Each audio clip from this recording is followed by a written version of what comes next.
The original Dragon Quest Builders was a game that I spent well over 100 hours in. I love the sense of discovery and adventure that the game contained. However, I also understand that some systems just didn't work well after long periods of time. Now, Square Enix has returned to this series with an all-new adventure that expands on the imagination and adventure-seeking nature of fans and presents it in an amazing way while steadily improving on their solid systems. I'm Azara Lopez and this is Noisy Pixel's review for Dragon Quest Builders 2.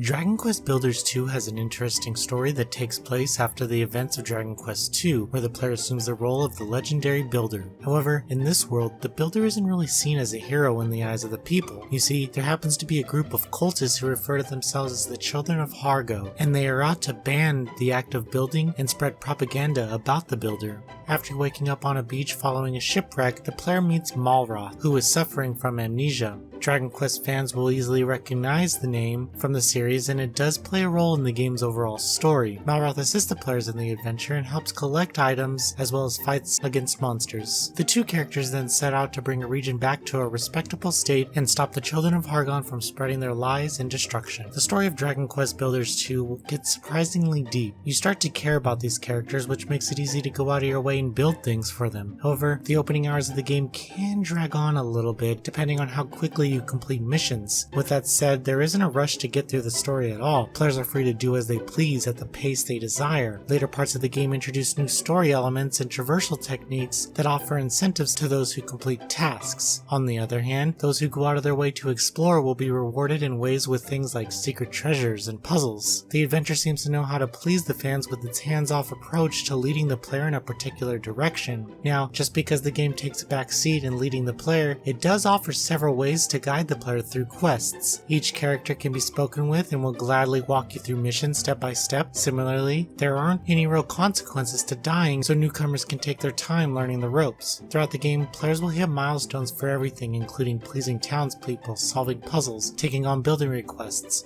farming, and more. Everything the player does will benefit the game's milestones. A few examples of this will be how leveling up unlocks new weapon ideas and abilities, and making the town people happy will level up the town and unlock new craft ideas and more. While this is all happening, the townspeople are constantly there to cheer you on. New features to the series include various ways of traversal around the island. Players can now glide through the air from a high platform, which solves the problem of falling to your death after climbing up a large mountain. And there's also swimming, which allows the player to explore under the sea. Everything works together to make this feel like a grand adventure, and all the features and mechanics work well to make it just that. Graphically, Dragon Quest Builders 2 presents some cute chibi-like character designs, and plenty of fine detailed textures for various objects in the game. To sum it all up, this is a cute and colorful game that runs well on the PlayStation 4, even when tons of enemies fill the screen or when there are tons of item icons littering the ground. And I should also add that the music in the game is stellar. So what makes Dragon Quest Builders so great? Well, everything. After so many hours in the game's world, making countless discoveries and creating numerous structures,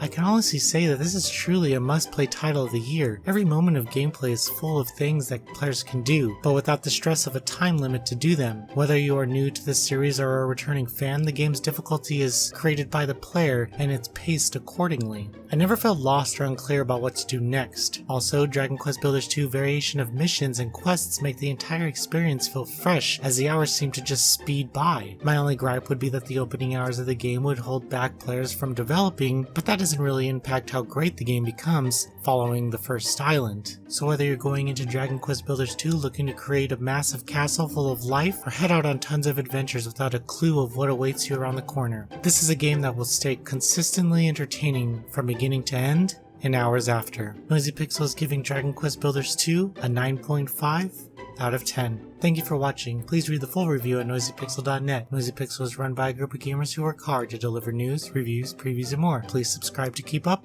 with all our future content.